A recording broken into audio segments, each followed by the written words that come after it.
இன்றைக்கி தமிழ் இலக்கணத்தில் வந்து நம்ம என்ன பார்க்க போகிறோம்னா இலக்கிய வகை சொற்கள். இலக்கிய வகை சொற்கள் வந்துட்டு 4 வகைப்படும். அது வந்து இயற்சொல், திரிசொல், திசைச்சொல், வடசொல்னு 4 வகைப்படும். அதில் இயற்சொல் வந்துட்டு இயற்சொல் அதை பற்றி பார்க்கலாம். எளிதில் பொருள் விளங்கும் வகையில் அமைந்த சொல் இயற்சொல். இது வந்துட்டு 4 இது இயற்சொல்லை 4ஆக பிரிக்கிறாங்க. பெயர் இயற்சொல், வினை இயற்சொல், இடை இயற்சொல், உரி இயற்சொல் என 4 வகையாக பிரிக்கிறாங்க. இதில் வந்து பெயர் இயற்சொல்லுக்கு எடுத்துக்காட்டு வந்துட்டு மண், பொன் வந்துட்டு பெயர் இயற்சொல். நடந்தான், வந்தான் இது வந்து வினை இயற்சொல். அவனை, அவனால் இடை இயற்சொல். மாநகர் உரி இயற்சொல். அடுத்து திரிசொல் வந்துட்டு கற்றோருக்கு மட்டும் விளங்குபவையாகவும் இலக்கியங்களில் மட்டும் பயின்று வருபவையாகவும் அமையும். இதுவும் 4 இடங்களில் வரும். பெயர், வினை, இடை, உரின்னு 4 இடங்களில் வரும். இதுக்கு பெயர் திரிசொல்லுக்கு எக்ஸாம்பிள் வந்து அழுவம், வங்கம். இது வந்து பெயர் திரிசொல்லுக்கு எக்ஸாம்பிள்.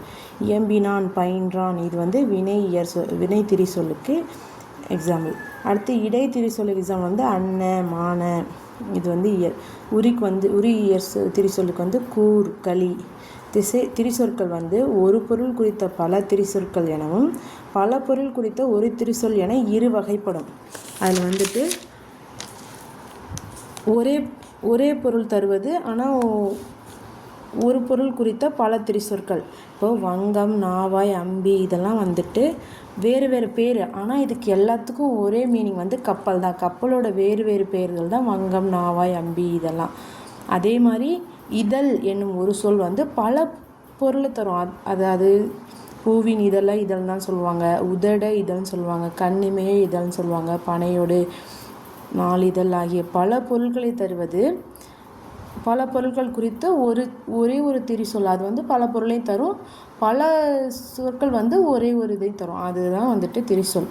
அடுத்து திசைச்சொல். இவை வந்துட்டு பிற மொழிகளிலிருந்து வந்து தமிழில் வழங்கி வருபவை. அதாவது வடமொழி தவிர பிற மொழியிலேருந்து வந்த சொல் வந்துட்டு திசைச்சொல்னு சொல்லுவாங்க. அது வந்து எக்ஸாம்பிள் வந்துட்டு சாவி, சன்னல், பண்டிகை, ரயில் இதெல்லாம் வந்துட்டு திசை சொல்லுக்கு எடுத்துக்காட்டு. அடுத்து வடசொல் வந்துட்டு இவை வடமொழி எனப்படும் சமஸ்கிருத மொழி சொற்கள். சமஸ்கிருத மொழியிலேருந்து வந்து நம்ம தமிழ் மொழியில் வந்துட்டு பேச்சு வழக்கில் இருக்க சொற்கள் வந்துட்டு வடசொல் எனப்படும். இவ்வாறு இது எக்ஸாம்பிள் வந்து வருடம், மாதம்,